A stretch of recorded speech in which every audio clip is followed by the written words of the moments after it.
Hey you guys, what's up and welcome back to Toe Tags and Metal Reviews, and today we're talking about this week's news in metal.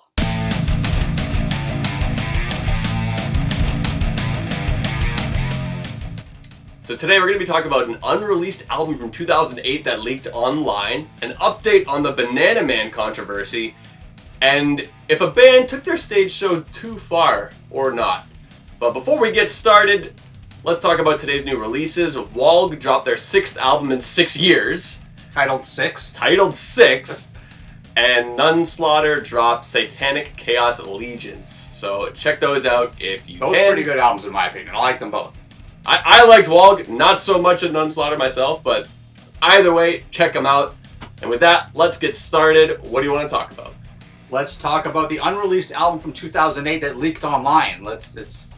So the band is Deftones. This is Eros. This is an album that they were working on at that time, and it was basically the last stuff that they were working on with Chi before the car accident, which he eventually succumbed to the injuries from that.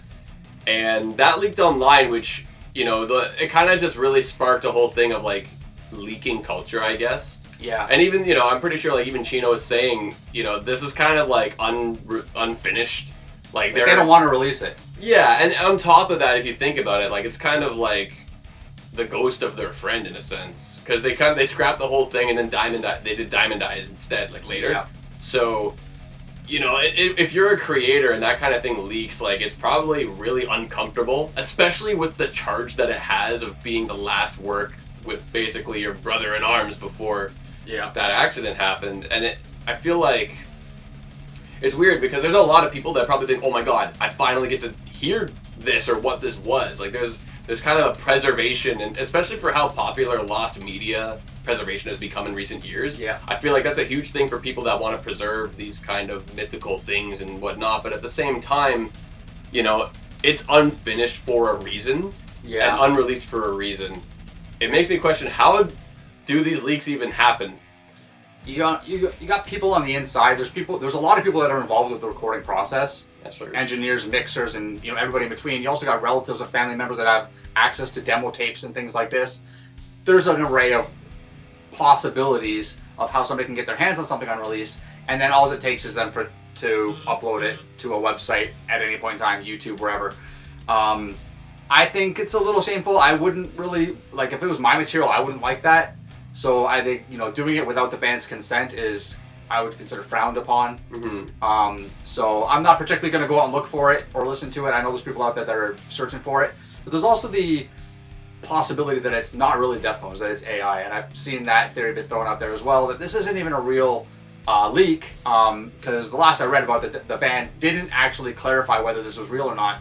And in the wake of all this AI-generated music that we're living in today's day and age, there's tons of stuff you see out there, like the amount of times I see new Slipknot song and then it's like some AI generated shit. Slipknot's one of the most popular bands to do this with, but I've seen it with all kinds of Linkin Park, Korn, Deftones. Like a lot of the new metal stuff tends to be very popular with this surge of AI, you know, wannabe slop stuff. So, you know, it could be a real leak. It could also be a fake, you know, bullshit. We don't know. At the end of the day, it's bad no matter what.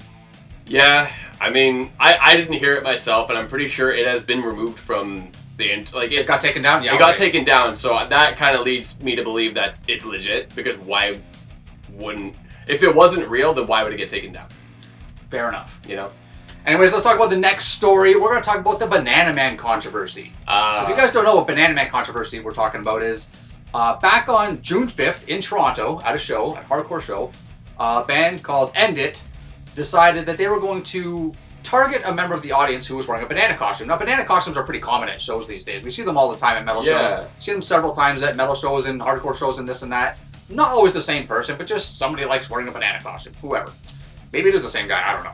We're from Toronto, so maybe it was the same guy. Maybe it was that guy. I don't know. Like, we've seen it. We've seen it, yeah. So, anyways, the front man of the band says, you know, to anybody that rips this guy's costume off, we'll give you guys a set list. And then the bassist of the band chimes in and says, now they're all going to have to kill you.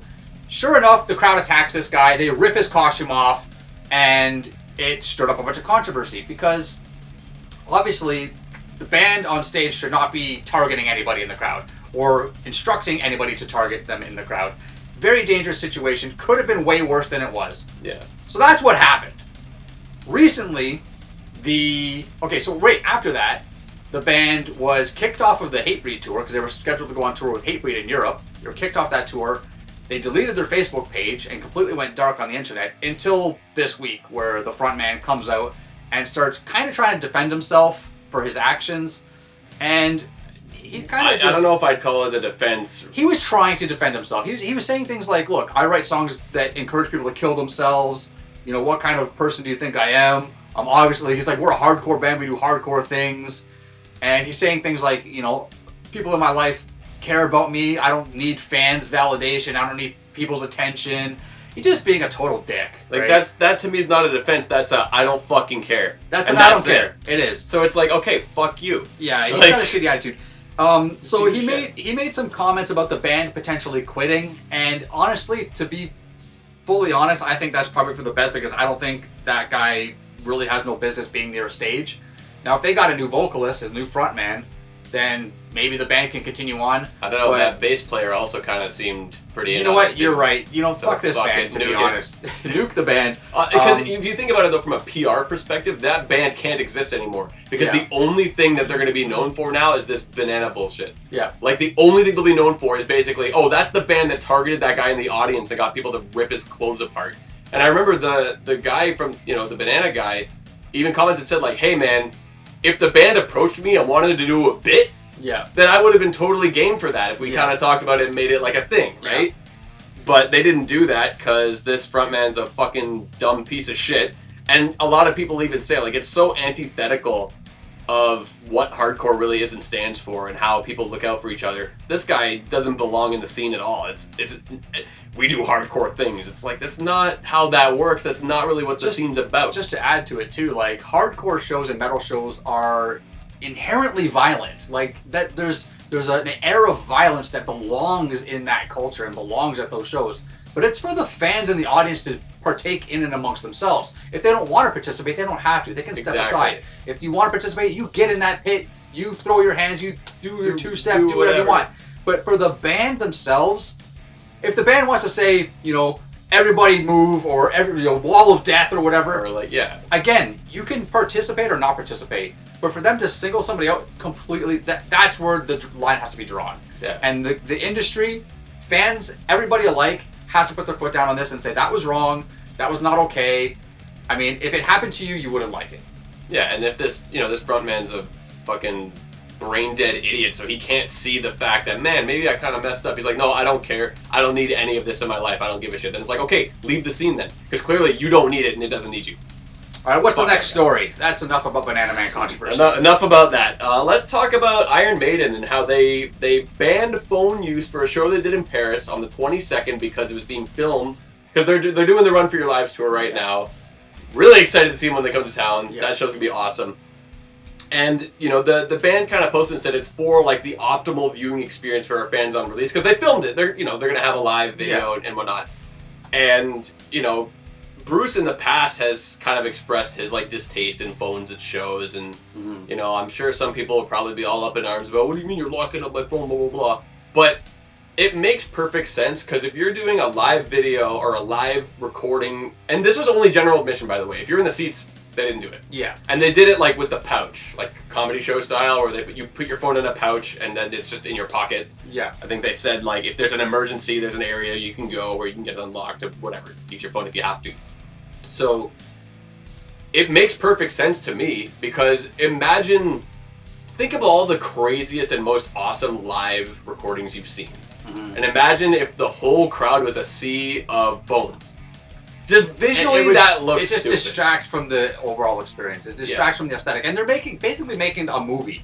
Yeah. Right? They have a director. They want to make it how they want to make it. They have a vision. Yeah. Right? And that vision is an attentive audiance without phones in their hand. Especially because respect that. This tour is celebrating the history of the band, the old days, where people didn't do that. They didn't have phones like that. They didn't have phones at all. Exactly. So, you know, I completely respect their decision, and I'm looking forward to seeing that recording when it comes out, because then people are focused on just enjoying the moment. And like, maybe I'll take a video here and there, pictures here and there of shows, like to have as a memory and memento, whatever. That's cool. Sure. But it's like there's people who are just like constantly on their phone, there's been times, I even, as a joke, if I'm at a show and I see someone recording their phone and they're just right in my view, I take my phone and I record through their phone just as a joke. That's funny. But it's like, it can get annoying and for how excessive it is. I remember when we saw Cryptopsy lately, as soon as they started, there was just a sea of phones trying to record It's Flow almost every playing. show nowadays. And I'm like, bro, okay, It's almost every show nowadays. The phones just go up. You might think you have a good view. You don't have a good view until you wait and see who's recording. Because if that person in front of you puts their phone up, your view is gone all of a sudden. unless you're on the railing. And if you're on the railing, then you're basically fighting that battle to stay in there. Yeah. But yeah, no, and I know they were kind of inspired by when Ghost did it as well for their recent tour. Oh, okay. And I absolutely respect it. I respect it, especially because it's being filmed, you know. Yeah. So just As somebody who doesn't really I might the odd time pull out and record one song of a show. Very rarely. This wouldn't bother me at all. If they were like, "Hey, you can't use your phone in the pit," I'd be like, "All right, wasn't planning on it." No problem. But yeah, I have no problems with this. Here's my question though. They're doing it right now because they're filming their their documentary or their movie or whatever they're filming. Yeah. Will this continue afterwards? Will they also say, look, at our shows, no phones in this section because we like the crowd participation, we like the attentiveness of the crowd, we don't want phone screens in our faces all the time. I mean, if the band has that preference, they can set those rules and set those boundaries. I'm just curious if they'll continue it going forward, or if it's going to be after this tour, it's like, okay, back to whatever you guys want to do. To be fair, I'm pretty sure it was just that show. Oh, just the one show? Like, just that was being filmed. Oh. But I wouldn't be surprised if maybe they thought, hey, we kind of like that. Maybe we'll do that more often. Remember when Tool did it, like, years ago? But they didn't do it with pouches. They were just like, you're not allowed to use phones. So we're like, okay. And then, like, after they played the set before the encore, like, Maynard was like, okay, you guys can take your phones out now. Mm-hmm. It was weird how they did it. And they didn't even use pouches for it either. So, Oh, well. We'll see what happens. But anyways, next topic for the news video is new drummer for Godsmack. Of all people, Mike Mangini joined Godsmack. So Mike Mangini, ex-Dream Theater drummer, very talented, is now playing for Godsmack. I think he's playing for them on tour. I don't know if there's plans for them to keep him, if he's going to be on an album. I have no idea. But there's some talk of whether or not Mike Mangini is overqualified for this position.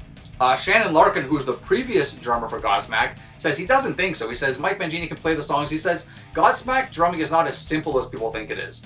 They hear the hits on the radio, Voodoo and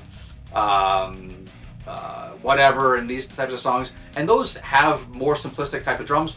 But he says, in their discography, there's a lot of songs that do have a little bit more intricacies on their percussion side and stuff that's a little bit more technical.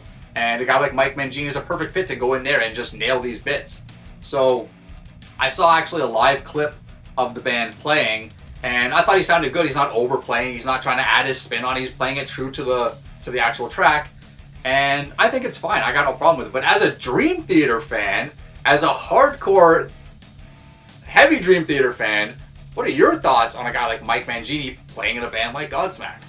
There's no problem with that at all. No problem with that at all. Think about this. Mike Mangini used to be the drummer for Annihilator years ago. So, like, yeah, he's done non-crazy technical stuff. And he has done crazy technical stuff because, he did Annihilator. He's also done stuff with Steve Vai. He was on Fire Garden. Like, Mike Mangini's he's unbelievably amazing. It's the easiest way to put it is he's well-rounded. He can do anything. Yeah, he can basically do anything to the absolute best degree. Like, yeah. When he was, one of the drummers that auditioned for Dream Theater, he was teaching at Berkeley at the time. That's the school where Dream Theater started. Yeah. Those guys were going to Berkeley, so this guy was a professor there. Yeah.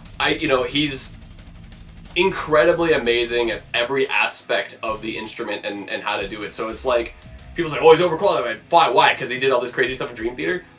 It's just more proof that he's absolutely well-rounded and can fit anything to whatever he needs to do. Like, he's an unbelievable player, and there's nothing wrong with him being in Godsmack. There's nothing wrong. He could be in AC/DC, and I wouldn't bat an eye. I'd be like, yeah, he'd probably nail that too, because he knows what he's doing. So here's the interesting thing, in my opinion, is he can go on there, he can play all the Godsmack songs. No problem.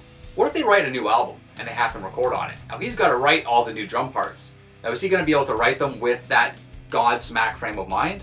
I mean, if he learned the tunes, and knowing him as good as he is, I'm pretty confident that he would be able to figure out ideas that would adapt really well with that. Things that flow with the band and things that, mirror the band's past type of work. And not really add too much flair, too much of his signature kind of style. Well, I think a lot of people the sound of the band too much. Like, I think one thing that really popularized Mike Mangini in the world of metal really is his work with Dream Theater, even though he was very established before that. It's just that is what got people to go, yeah, Mike Mangini, that guy's like super fast and super all this, and you listen to a song like The Alien and it's like, holy shit, look at all this stuff he's doing. But even so, like, he's more than that. He's way more than that, absolutely. So I don't think he's over. He's just one of the goats, man. He's just really good, and he can fit any genre, any band, any project. And if Godsmack does an album with Mike Mangini, I'm really curious to see how he would adapt to, like, what would he be cooking, True. What's next? How about we talk about Electric Callboy? And there was a weird situation. They were playing at Pink Pop Festival, and they made a post. It was a joke about how people at the show, they were like there for the headliner and not them. It was really lighthearted, and people basically got offended at that, saying like, so they were opening the show and they were basically like, well, you guys don't want to see us, you're here for the headliner. Who's the headliner? Some pop star? Zara Larsson. Yeah, I saw the name, but I didn't recognize. I don't know who that is. So it's literally a picture of the crowd. It's like, POV, you're here for Zara Larsson, Electric Callboy. Not yet. That's it. And people got bothered with that, and basically Electric Callboy, they deleted that post, and then they made a statement saying like, hey, we weren't making fun of the fans, we weren't making fun of that, we're just making fun of the situation because we thought it was funny. We thought it was funny that you guys were kind of like whatever on our show because we know that you guys are here for... They were just trying to make light of it, and people just took it the wrong way. So it's kind of like, hey, you're here for this pop show, but you're going to get this like metal act instead first, so deal with it kind of thing. Yeah. And people kind of got rubbed the wrong way over it. Yeah, and they were, and knowing that band and knowing what they do and what they are, they're not serious. All they do is have fun. They're a fun party band. They're dropping an album later this year, actually. I am excited to hear new stuff. But yeah, so I just think it's, people just took things the wrong way. That just falls in line with this, with how sensitive people are these days. There's so many things that people are getting offended over these days. It's almost like people are trying to be offended at things. And this is not something that people should really be mad about. This is like nothing really even happened and people were uproared about it. I think that's kind of silly. And I just think that puts a bad taste in my mouth the way things are. Like, you know what? You see a lot of metal shows these days, like festivals and stuff, with artists like Poppy on them. Like Poppy, she's got some metal stuff. She's, I guess, a pop metal star or whatever. I don't really listen to her too much. She dropped this year. She did, but I didn't listen to it. I don't know if it's any good or not, but it's actually no, I think we did listen to it. We did listen to it. Yeah, that was I remember there was a first impressions video. I think. Yeah. I was halfway across the world when that happened, but I do remember. Yeah, we did. I did check it out. Yeah, that was with the same day Megadeth dropped. Megadeth and Crystal Lake. Yep. Right. Exactly. So yeah, I did listen to it, but obviously don't remember it. But anyways, my point is that sometimes you see a little bit of genre blending in these shows and these festivals and stuff like that. So people gotta lighten up a little bit, is what my point is. If a band comes on and it's not something that you're really familiar with, give them a chance. Give them a chance. Maybe you'll like it. Maybe you'll discover something new that you really didn't think you could tap into before. And you never know, you might discover some new music. And if not, whatever, man. If not, whatever. Who cares? Take it. Use that opportunity to go grab a beer or go to the bathroom or grab a snack or something. Like, you don't have to go buy some merch. Go buy some merch. Because there probably won't be lineups during a set, so exactly. There you go, right? Yeah, I just, it's easy for people to take things the wrong way. Yeah. But so it's just like, the whole thing just feels like small beans. Pick your battles is what I say. Yeah. Anyways, last topic of the video, as TV Fish mentioned at the beginning, did a band take their stage show too far? And of course we're talking about Gwar. Now, Gwar's been in the headlines lately because they killed Donald Trump on stage. Of course I'm talking about an effigy, not Donald Trump literally. If you know anything about Gwar, you know exactly what I'm talking about. But allegedly some, I guess, conservative activist groups or something along those lines caught wind of it. Some influencers caught wind of it and were grossly offended by it and decided to make a big stink about it. Such a big stink, as a matter of fact, that the Secret Service got involved and are allegedly investigating Gwar over this. Now, they're obviously going to find out that Gwar's been doing this for decades. They've killed everyone on stage from, obviously, Trump, Hillary Clinton, to Barack Obama, George Bush. And that's just political people. They've killed Princess Diana. They killed Justin Bieber. They killed O.J. Simpson. The Pope. Jesus. Like, the who's who of religious figures and the who's who of celebrities and political figures have been butchered on a Gwar stage. That's just how they do it. Yeah, that's they've been doing it for so long, and they've been, you know, oh, this shock rock and like, oh, you can't be doing that, blah blah blah, and it's like they've been doing this for so long.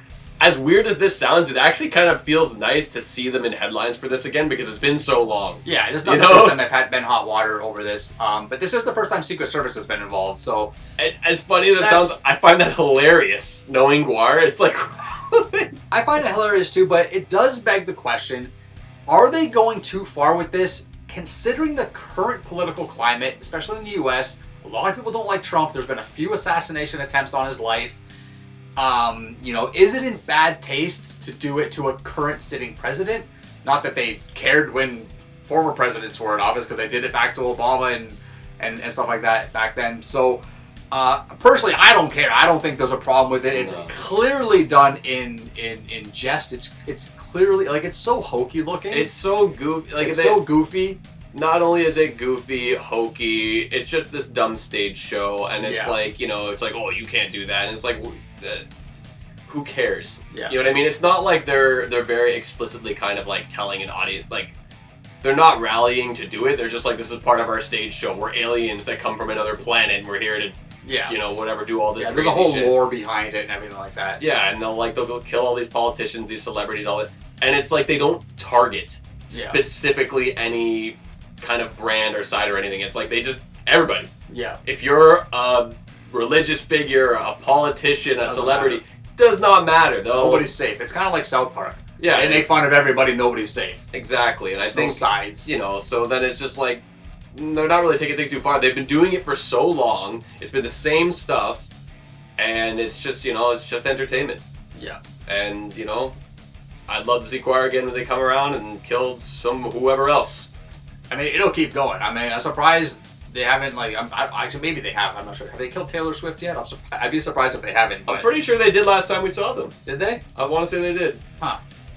I kind of. Oh yeah, she came out. She was pregnant. Yeah. She came out pregnant. I think they cut her baby out. I think they did Womb with the View. Yeah. When they did that, and I think they were actually in hot water over bringing out Taylor Swift when they did Slap You Around. I think that was like last year, if you remember that. And there was hot water about that, and it's like, man. They've been doing it for decades. It's the same. I mean, they've combined Hitler and Jesus. They got their own character, Hitler. And they killed him too. They killed him too. Like, right?